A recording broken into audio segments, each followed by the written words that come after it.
How to win friends and influence people. The first step is to build a likable character.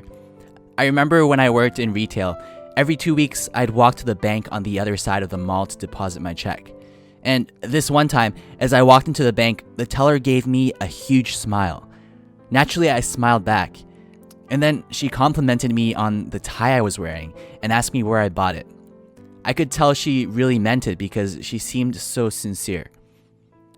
She brings up my file and says, "What can I do for you, Jason?"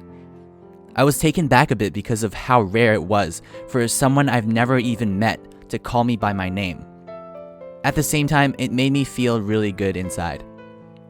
She asked me how my day was, and we had a small conversation. It was one of the most enjoyable conversations I've ever had.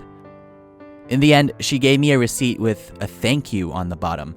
And not only was she the friendliest bank teller I've ever met, she was and still is the only teller to have ever written a personal thank you on a receipt. Unlike waiters, she did it without expecting anything in return. This was over 4 years ago, and I still have the receipt. A likable person smiles when they first talk to someone. They understand that a person's name is the sweetest sound they can hear. They show honest and sincere appreciation.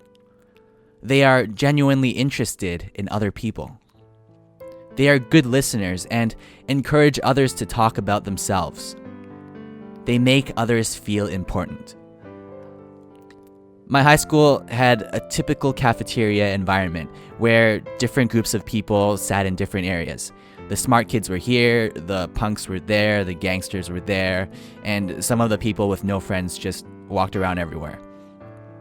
There was a boy in particular in our grade that nobody liked. He was always the person to get picked on, so I felt bad for him. One day I decided to introduce him to my friends. I told them ahead of time to maybe give him a chance, because he could be a cool guy once we get to know him. Once they started talking, I immediately knew that they were not going to get along.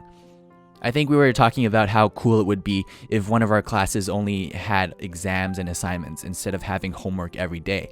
And every time we said something, he would jump in saying that we're wrong. He would call my friends dumb for not thinking the way he does.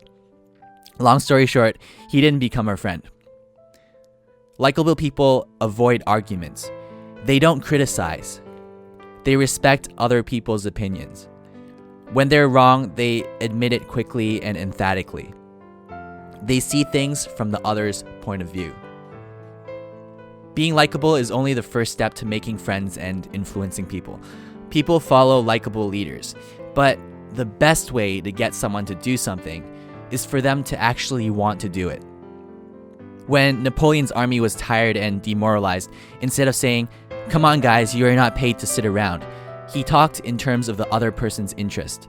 He said, "I understand you are unsatisfied with your low wages and that you are tired from the long journey and short supply of food. But that is why we have to give it our all and conquer the next country so that we will eat well and claim what's ours." Great leaders talk in terms of the other's interest. They make others happy doing the things they suggest. They ask questions instead of giving direct orders. They let others feel that the idea is theirs.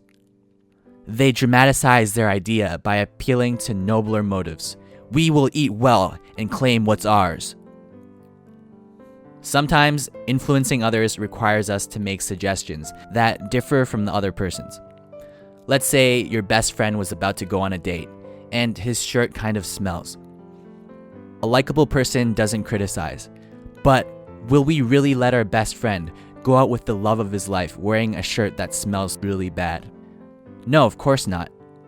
There are ways to make suggestions without triggering resentment. We could begin with praise. There's something called a sandwich technique where our suggestion goes in between two statements of praise. Call attention to mistakes indirectly. "Where's that smell coming from? Is that your shirt?" Instead of, "Your shirt smells, you should change it." Talk about our own mistakes before criticizing others, and make the fault seem easy to correct.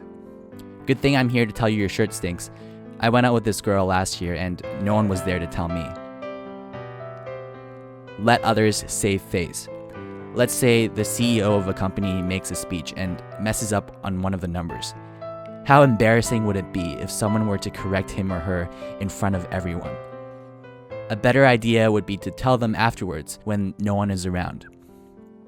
Praise the slightest and every improvement, also called positive reinforcement. It's like training a dog. Good boy, here's a treat. Don't tell him that though.